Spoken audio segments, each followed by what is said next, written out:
Welcome back, everybody. Long overdue update on the project truck. I do apologize for the gap in video posting. Um, the only thing to say about that is nothing's been happening to it. It's just been busy with other things, work and stuff like that. But I was able to revisit it a couple weeks ago, and I'm still stuck on this motor mount situation. The mounts that, as I explained, I have are just not working. Even modifying them, I was able to get it to sit in the cradle, but I had to just cobble up and really just destroy basically so part of the mount to get it to fit. It wasn't right, and I stopped right there instead of pushing forward and accepting the fact that it was, MacGyvered and just looked like crap going in. To do it, step back, reassess, try to get the proper parts or parts that would work for it anyway, and I've done that.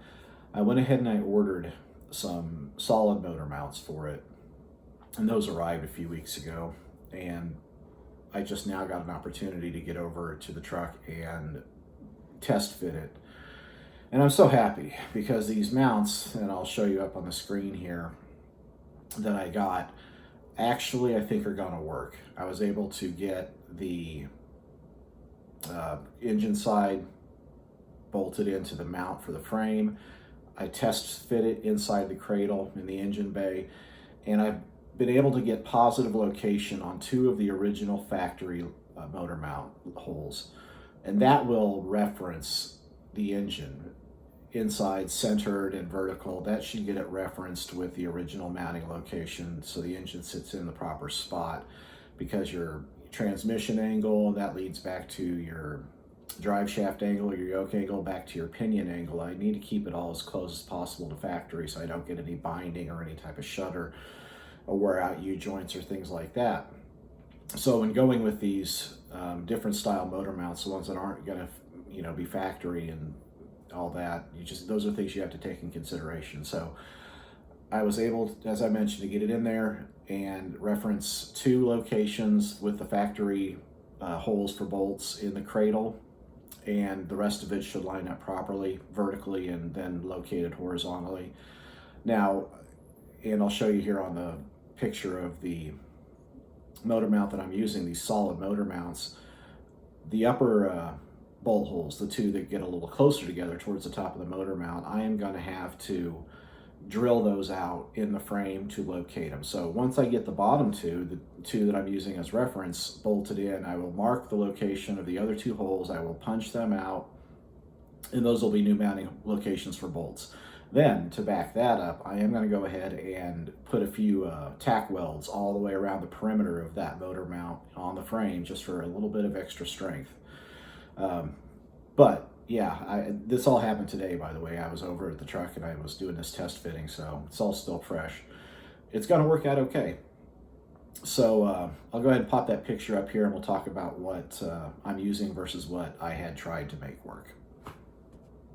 These are the mounts that I was trying to make work. This is the factory original style, the two-piece isolator. It's got the rubber isolator in the middle and a spot for the bolt to go through, and then there's a clamshell piece that goes over it that bolts to the motor.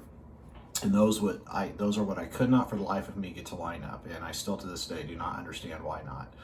Factory location, small block to small block, Chevy, it just wasn't working. So that didn't work out too well. Now these are the ones that I'm going with. These are solid motor mounts. You can tell there's just a bracket, two brackets, one for the motor and one for the frame, and there's no isolator or anything else involved. These are actually for a sedan, and I guess a G or an F body, I'm not sure what. But the point is that these bolt holes on the engine side match up with the motor I have, and I don't care about the lower end because it's just going to go in where it goes. Now these two lower bolts, the ones you can kind of see are a little bit spread out further than the ones on the top. These are the two locations that match up with the frame of the truck. Those are what I'm going to use to locate it on the cradle. Then these up here are the ones that I will mark and tap out and just put in new mounting locations for. Forget what's there, forget trying to use factory stuff. And then I will put in some tack welds around the edges of it. So hopefully these, once I have it all bolted in, will be the ones that that work out. So going forward next weekend, I'm going to get over there and I'm going to get, I hate to say, for sure, don't want to back myself into the corner, but come hell or high water, I'm going to get this motor in the truck. And hopefully with the transmission on it too, to the point where I can finally do the final wiring and plumbing and get it ready to fire up. Long overdue, and again, my apologies. The one for those of you that have been following it, it seemed like I just fell off a cliff. No, I'm still here and I am still working on it, and these updates will come through when I'm able. So hopefully next week, maybe Sunday night, Monday night, I'll have another posting with some legit pictures of my small block sitting in my Chevy. So thank you again, watching, like, subscribe if you want to see more, click notifications, tell friends, family, whatever, enemies, I don't give a crap. If you think they'd enjoy the content, and we'll work through it and see what comes out on the other end. Thanks again. Thank you for subscribing and watching Geezer Motors, and I will see you in the next video.